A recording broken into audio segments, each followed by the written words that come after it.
시시각각 변하는 총선의 중요 이슈와 현장 분위기를 전해드리는 선거 상황실입니다. 여야의 꼼수 경쟁으로 얼룩진 비례 위성정당 문제가 이제는 현역 의원 꿔주기 경쟁으로 이어지고 있습니다. 더불어민주당 어제 이해찬 대표 등 지도부가 직접 총선 불출마 의원들 만나 더불어시민당 파견 의사 타진했습니다. 현역 의원 비례정당 파견은 불법이라고 언제는 목에 핏대 세우더니 왜 이러는 걸까요?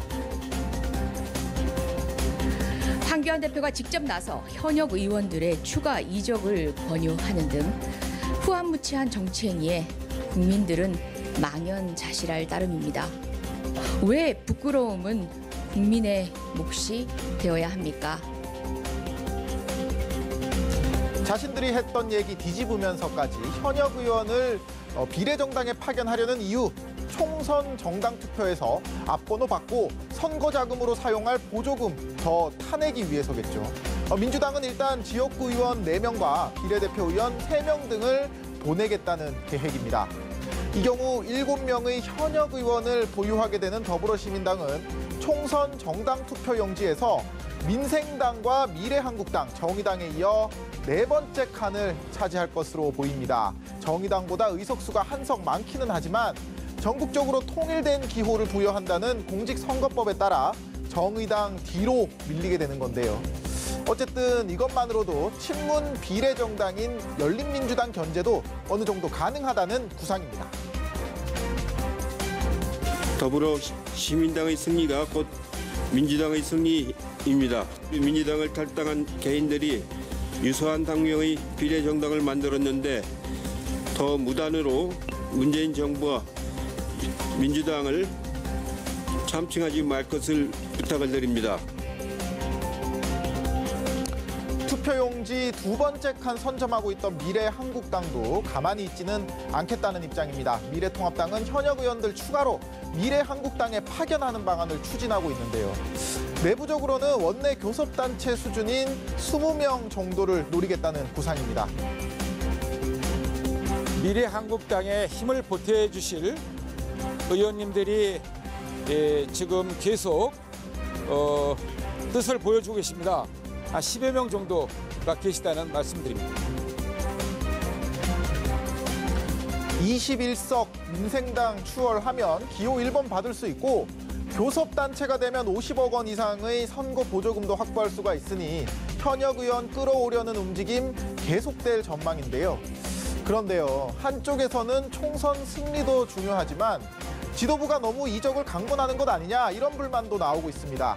불출마 의원뿐 아니라 공천 탈락한 의원들까지 불러 당 옮기라고 하면 가뜩이나 당에 서운한 마음 있는데 더 기분 안 좋잖아요. 민주당에서는 원혜영, 금태섭, 손금주 의원 등이, 통합당에서는 홍일표, 정정섭, 송희경 의원 등이 당적 옮기지 않겠다는 뜻을 밝힌 것으로 알려졌습니다. 정당법 보면요, 누구든지 본인의 자유의사에 의하는 승낙 없이 정당 가입 또는 탈당, 강요당하지 않는다 이렇게 적혀 있습니다. 이거 어기면 입당 강요죄라고 해서 2년 이하 징역 또는 200만 원 이하 벌금형 받거든요. 이 법 어겼다면서 민주당이 황교안 대표 검찰에 고발했었는데 어제 한 시민단체가 이해찬 대표 똑같이 검찰에 고발했습니다. 공식 선거운동은 시작하지도 않았는데 고소고발 난무하고 위성정당 꼼수 대결 이어지니 시민들 알 권리 훼손되고 민의 반영도 어렵다는 지적 이어지고 있습니다. 본말 전도라는 말 있죠. 조그만 투표지 안에서 위로 가려고 애쓸 게 아니라 밖으로 나와 자신들 몸 낮추고 시민들 얘기 귀담아 들을 줄 알면 의원 꺼주기 이런 거 안 해도 자연스레 기호 1번 받을 겁니다. 지금까지 선거 상황실이었습니다.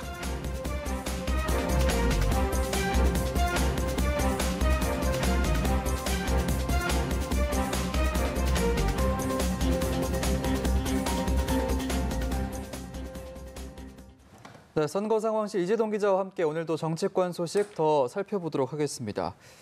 이번 총선이 이제 준연동형 비례대표제가 처음으로 도입되는 선거인데 때문에 비례대표 투표용지가 길어질 것으로 보이는데 1m가 된다는 얘기도 있고요. 이렇게 되면 개표하는 데도 좀 상당히 시간이 걸리지 않을까 싶은데 어떻습니까? 네, 뭐 맞습니다. 그 개표할 때 물론 개표 사무원들이 직접 손으로도 그 투표 용지를 확인을 하지만 표 분류하고 또 숫자 세는데 기계 도움을 좀 받거든요. 예. 그 쉽게 생각하시면 은행 가시면 그 현금 세는 기계 보셨잖아요. 뭐 그것과 비슷하다고 생각을 하시면 됩니다. 예.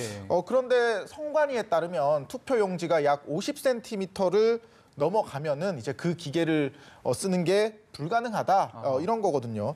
지금 선관위에 등록된 정당만 50개고 창당 준비하는 곳도 27곳이라고 합니다. 예. 물론 뭐 이 정당들 다 비례정당 내지는 않겠지만요. 그래도 정당들이 워낙 많다 보니까 투표용지가 50cm 넘어갈 가능성 그만큼 분명히 있거든요. 그럼 개표원들이 일일이 손으로 확인을 해야 되니까 당연히 개표 걸리는 시간 늦어지겠죠. 예. 일단 선관위는 뭐 인원 대폭 늘리는 방안도 지금 고려를 하고 있는데 내일부터 모레까지가 후보 등록 마감이거든요. 예. 이제 모레 얼마나 많은 정당들이 비례 후보 내는지 봐야 다음 그 대응이 이뤄질 것 같습니다. 예, 말씀하신 것처럼 이제 모레 후보 등록이 마감이 되면 이제 본격적으로 선거 운동이 시작이 될 텐데요. 각 당의 이번 총선 로고송 경쟁이 벌써부터 치열하다고요? 네, 그렇습니다. 일단 뭐 미래통합당 같은 경우에는 오늘 정당곡 그리고 후보자 대표 추천곡을 선정을 했습니다. 일단 정당곡 같은 경우에는 뭐 여러 곡이 있는데 그중에 뭐 독도는 우리 땅, 얼쑤 대한민국 뭐 이런 제목으로 4곡 선정했다고 합니다. 예. 제가 어제 그 통합당 같은 경우에는 이번 선거에서 친일 프레임 극복이 과제라고 말씀을 드렸는데 네. 뭐 노래 제목도 좀 이런 부분을 신경을 쓴 것 같고요. 그리고 후보자 추천곡은 사실 뭐 선거 때마다 항상 쓰이는 곡들이 있습니다. 뭐 보통 트로트 곡 많이 쓰잖아요. 그렇죠. 또 듣기에 익숙하기도 하고 가사도 또 쏙쏙 들어오기도 하고 이번에도 보니까 뭐 황진이, 무조건, 곤드레 만드레 뭐 이런 트로트 곡이 상당히 많고요. 예. 또 최근에 무엇보다 트로트 장르가 인기를 끌었잖아요. 그렇죠. 뭐 서바이벌 프로그램도 그렇죠. 있었고 그래서 그 여기에 있는 가사들 많이 로고송으로 사용을 했는데 민주당도 마찬가지고요.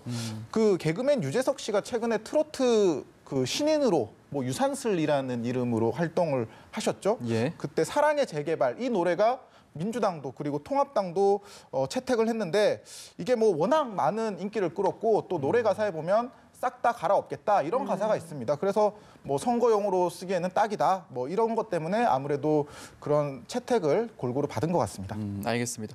오늘도 지역구 한 곳을 살펴볼 텐데요. 초접전 양상을 보이고 있다고 합니다. 경기 고양 정 선거구인데요. 금융 전문가라고 하죠. 이용우 후보 그리고 부동산 전문가라고 불리는 김연아 후보의 매치인데 좀 어떻게 전망하십니까? 네, 일단 뭐 경기 고양시 일산벨트라고도 하는데 이 고양시 4개 선거구가요. 지난 총선에서는 여권이 다 가지고 갔습니다. 네. 고양갑 같은 경우에는 정의당 후보가 그 당선이 됐고 예. 그 나머지 을병정 선거구도 다 민주당 후보가 당선이 됐거든요. 그런데 이번에는 좀 분위기 다른 것 아니냐? 좀 이런 얘기들이 나오고 있습니다. 예.